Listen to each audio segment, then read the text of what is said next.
तो दोस्तों इसके पिछले वीडियो में हमने बात किया था जनरेटिव एआई का। तो जनरेटिव एआई सीखने से पहले हमें पाइथन सीखना पड़ेगा, जो जनरेटिव एआई का बेस न्यू माना जाता है। तो चलिए हम पाइथन को स्टेप बाय स्टेप बेसिक से एडवांस तक कैसे पढ़ेंगे, आइए इस वीडियो में देखते हैं। तो सबसे पहले हम ये समझ लेते हैं कि प्रोग्रामिंग होता क्यों है, क्यों प्रोग्रामिंग लैंग्वेज हम समझने को बोल रहे हैं, क्योंकि पाइथन खुद ही एक प्रोग्रामिंग लैंग्वेज है। तो प्रोग्रामिंग लैंग्वेज का मतलब ये होता है कि कंप्यूटर से हम बात करने का एक वे होता है, ठीक है, रास्ता होता है, एक तरीका होता है प्रोग्रामिंग लैंग्वेज। प्रोग्रामिंग लैंग्वेज की मदद से हम कंप्यूटर को क्या करवाना चाहते हैं कंप्यूटर से, वो हम करवा सकते हैं प्रोग्रामिंग लैंग्वेज की मदद से। ऐसे हम कंप्यूटर से डायरेक्ट बात नहीं कर सकते हैं कि हेलो आप कहाँ पे हैं, क्या कर रहे हैं, हमारा एक छोटा सा काम कर दीजिए। तो ऐसे हम कंप्यूटर को नहीं ऑपरेट कर सकते हैं, उसके लिए हमें प्रोग्रामिंग लैंग्वेज की आवश्यकता पड़ती है। तो आइए अब हम समझते हैं कि इंट्रोडक्शन टू पाइथन क्या होता है। पाइथन का इंट्रोडक्शन पढ़ते हैं। तो पाइथन एक हाई लेवल लैंग्वेज होता है जिसे ह्यूमन लैंग्वेज भी कहा जाता है। ये हाई लेवल लैंग्वेज होता है, ये इजी टू लर्न भी होता है। ये इजी टू लर्न होता है, इसका सिंटेक्स काफी इजी होता है। एक्सटेंसिव लाइब्रेरी, इसका मतलब ये होता है बहुत बड़ी लाइब्रेरी का एक कलेक्शन होता है, एक्सटेंसिव लाइब्रेरी। तो इससे मतलब बहुत बड़ी एक लाइब्रेरी का क्या होता है, कलेक्शन। फिर यहाँ दिया गया है क्रॉस प्लेटफॉर्म। क्रॉस प्लेटफॉर्म का मतलब ये होता है जैसे मान लीजिए हम अपना प्रोग्राम बनाएं, हम अपना कोड बनाएं, अब उस प्रोग्राम को उस कोड को बिना एडिट किए आप उसे मल्टी ऑपरेटिंग सिस्टम पे चला सके, रन कर सके बिना उस कोड में कुछ चेंजिंग किए। ये होता है क्रॉस प्लेटफॉर्म। जैसे मान लीजिए अभी हम विंडोज पे बना रहे हैं, तो विंडोज से अगर हमें कभी जरूरत पड़ा कि मैक पे जाना पड़े, तो उस प्रोग्राम में, उस कोड में हमें कुछ एडिट नहीं करना पड़ेगा, वो डायरेक्ट वर्क करेगा। तो ये था हमारा इंट्रोडक्शन। अब इंट्रोडक्शन में अब ये हम सीखते हैं कि मतलब ये पाइथन का नाम पाइथन ही क्यों पड़ा। तो ऐसा माना जाता है कि पाइथन को गाइडो बेन रोशन द्वारा बनाया गया था। 1989 से वो अपना वर्क पाइथन पे स्टार्ट कर दिए थे। तो 1989 में उन्होंने इसे रिलीज कब किया था, 1991 में उन्होंने पाइथन को रिलीज किया था। तो पाइथन का नाम पाइथन ही इसलिए पड़ा था। तो जो गाइडो बेन रोशन थे, उन्हें एक कॉमेडी शो पसंद था जिसका ब्रिटिश कॉमेडी शो था, तो उसमें वो बहुत देखते थे। तो क्या किए, अपना प्रोग्रामिंग का जब नाम देना हुआ तो वो ऐसा नाम खोजते थे कि यूनिक हो, फिर उसके बाद में थोड़ा फन भी हो। तो वो उसी ब्रिटिश कॉमेडी शो से मिलते जुलते नाम अपना रखें पाइथन। तो पाइथन कोई स्नैक से संबंधित नाम नहीं है, ये ब्रिटिश कॉमेडी शो से लिया गया एक नाम है पाइथन। अब हम आगे सीखते हैं कि जो पाइथन होता है वो हमारा बैकग्राउंड में वर्क कैसे करता है। जो हमारा पाइथन होता है वो बैकग्राउंड में वर्क कैसे करता है, इसको हम सीखते हैं। तो सबसे पहले आ जाता है ये, इस चार्ट को देखकर, इस डायग्राम को देखकर आप समझ सकते हैं। तो ये जो सोर्स कोड है हमारा,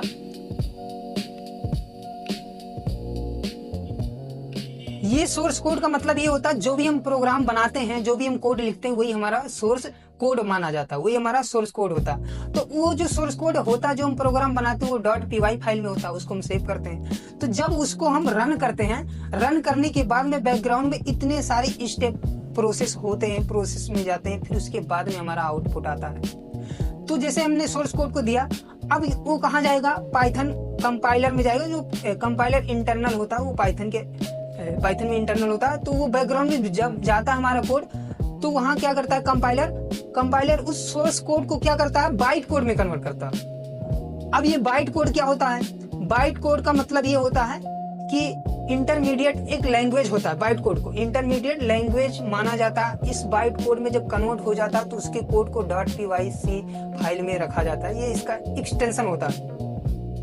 तो बाइट कोड मतलब ये होता है ना उसको ह्यूमन रीड कर सकता है परफेक्टली, और ना उसको मशीन यूज कर सकता है, मशीन रीड कर सकता है, ना उसको पूरा ह्यूमन रीड कर सकता है और ना ही मशीन उसको समझ सकता है। तो इसको समझता कौन है, इसको समझता है हमारा PVM, पाइथन वर्चुअल मशीन। इसे ही इंटरप्रेटर कहा जाता है। ये लैंग्वेज केवल जो बाइट कोड होता है, इंटरमीडिएट लैंग्वेज, ये केवल हमारा PVM समझता है, पाइथन वर्चुअल मशीन यानी कि इंटरप्रेटर। अब क्या करता है ये इंटरप्रेटर, क्या करता है, उस बाइट कोड को लाइन बाय लाइन एग्जीक्यूट करता है, फिर उसके बाद में ये हमारा आउटपुट आता है। और इसी बीच में लाइब्रेरी भी प्रयोग होता है। जैसे मान लीजिए हम कोई लाइब्रेरी ऐड कर लिए, जैसे मान लीजिए हम पाइथन में कोई लाइब्रेरी यूज कर, जैसे मैथ हम इंपोर्ट कर लिए लाइब्रेरी को, अब जब मैथ इंपोर्ट करते हैं तो इंपोर्ट जब करते हैं उसके फंक्शन में कोई भी फंक्शन हम यूज किए मैथ का, जैसे मान लीजिए हमें निकालना है SQRT हम फंक्शन लगाए, स्क्वायर रूट निकाल रहे हैं, जैसे 25 का स्क्वायर रूट निकाल रहे हैं,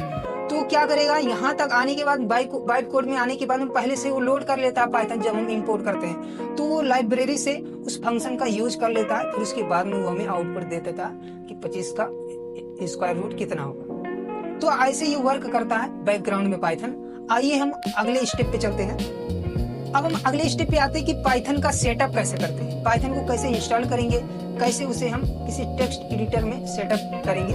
तो चलिए हम बताते हैं कि पाइथन को इंस्टॉल कैसे करेंगे और उसको सेटअप पे कैसे लगाएंगे। तो हम यहाँ टेक्स्ट एडिटर का प्रयोग करेंगे, VS कोड का प्रयोग करेंगे। आप कोई भी टेक्स्ट एडिटर का प्रयोग कर सकते हैं। तो चलिए हम कैसे पाइथन इंस्टॉल होता है उसको देखते हैं आगे।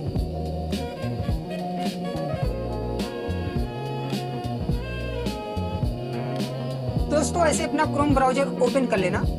ओपन करने के बाद में यहाँ सर्च कर लेना पाइथन डाउनलोड।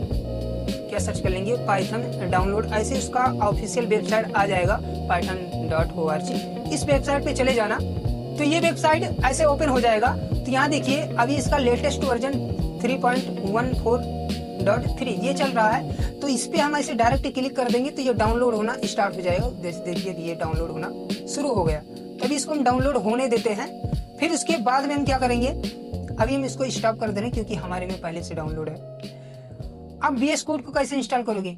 अब यहाँ सर्च कर लेना डाउनलोड VS कोड डाउनलोड ऐसे सर्च कर लेना। इसके वेबसाइट पे चले जाना और यहाँ से VS कोड को भी डाउनलोड कर सकते हो। देखिए अब ये पूछेगा किसके लिए डाउनलोड करना चाहते हैं, मैक के लिए या लिनक्स के लिए या विंडोज के लिए। तो हम विंडोज में अपना ये वर्क करने वाले, तो विंडोज के लिए हम डाउनलोड कर ले रहे हैं। अब जैसे इस पे क्लिक करेंगे अभी देखिए डाउनलोड होना यहाँ शुरू हो गया। अभी हम इसको पॉज कर दे रहे हैं क्योंकि ये भी हमारे में पहले से डाउनलोड है। अब चलिए कैसे इसको इंस्टॉल करते हैं उसको हम बताते हैं। तो अपने डाउनलोड फोल्डर में चले जाना। अभी हम डाउनलोड फोल्डर में आ गए। थोड़ा सा नीचे अभी देखिए यहाँ पे हमारा पाइथन है, पाइथन डाउनलोड होकर यहाँ पे आया है। तो हम क्या कर देंगे, इस पे डबल क्लिक कर देंगे। जैसे डबल क्लिक करेंगे अभी ये ऑप्शन इंस्टॉल नाउ पे, ऐसे जब इस पे हम डबल क्लिक करेंगे यहाँ ऐसे इसका इंटरफेस ओपन हो जाएगा। अब यहाँ पे जहाँ लिखा ऐड टू पाथ इस पे क्लिक कर देना। इस पे क्लिक करने से ये होता है इसका पाथ हमारे फाइल सिस्टम में सेव हो जाता है। और फिर यहाँ इंस्टॉल नाउ पे क्लिक कर देना, ऐसे इंस्टॉल होना शुरू हो जाएगा। तो दोस्तों ऐसे पाइथन को इंस्टॉल कर लेना। अब VS कोड को कैसे इंस्टॉल करना चलिए ये बता देते हैं।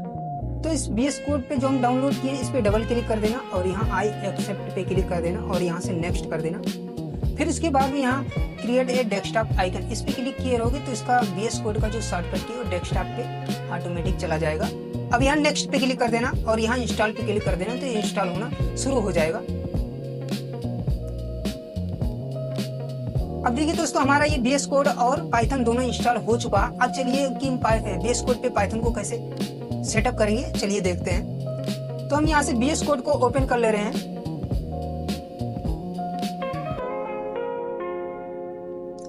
ऐसे ओपन हो जाएगा। फिर कहाँ पे हम सबसे पहले इसका एक्सटेंशन ऐड करेंगे पाइथन का, ताकि हम पाइथन के कोड को रन कर सकें। तो यहाँ एक्सटेंशन पे क्लिक कर देना और यहाँ सर्च कर लेना पाइथन जैसे सर्च करोगे उस पे क्लिक कर देना और यहाँ पे देखिए यहाँ पे अनइंस्टॉल का ऑप्शन आ रहा है। इसका मतलब हमारे में पहले से पाइथन इंस्टॉल है, आप में नहीं रहेगा तो इंस्टॉल पे क्लिक करके इसको इंस्टॉल कर लेना।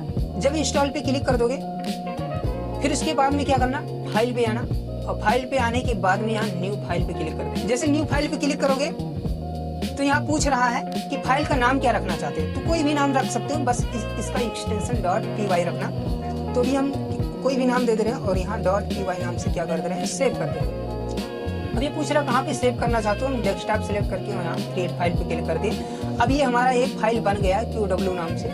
अब इसमें हम चलिए अपना एक छोटा सा प्रोग्राम रन करते हैं, प्रिंट करते हैं। तो दोस्तों चलिए हम अपना पहला प्रोग्राम रन करते हैं। तो यहाँ लिख दे रहे हैं हम जैसे प्रिंट लिखने के बाद में यहाँ जब पैरेंथेसिस लगा देना और इसमें डबल कोट में लिख देंगे जो भी वर्ड प्रिंट करना चाहते हो।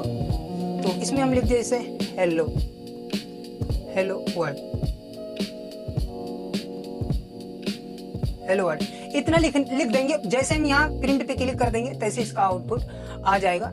अभी देखिए ये मिसाइल यहाँ कहाँ से आ गए, इसको हटा देना। ये अमेरिका वाला लगता है हमारे लैपटॉप में भेज दिया, इसको हटा दे रहे हैं, नहीं तो यहीं ब्लास्ट हो जाएगा, तो पाइथन दुनिया से खत्म हो जाएगा। तब क्या करते ना, यहाँ से इसको हम रन करते रहे। जैसे हम रन करेंगे तो अभी देखिए यहाँ टर्मिनल भी थोड़ा सा ध्यान दीजिए, यहाँ देखिए हेलो वर्ड हमारा प्रिंट हो गया। तो ये हम अपना पहला प्रोग्राम ऐसे रन करते हैं। और ऐसे हमारे वीडियो में बने रहिएगा। पूरा वीडियो देखने के लिए आप भारत नेक्स्ट जन यूट्यूब चैनल से जुड़ सकते हैं। और ऐसे हमारा नेक्स्ट पार्ट भी आने वाला है, तो उसका एक प्लेलिस्ट मिल जाएगा पाइथन का, तो वहाँ से आप हमारी वीडियो को वॉच करके पूरा प्लेलिस्ट देख सकते हैं। मिलते हैं अगली वीडियो में, तब तक के लिए बाय।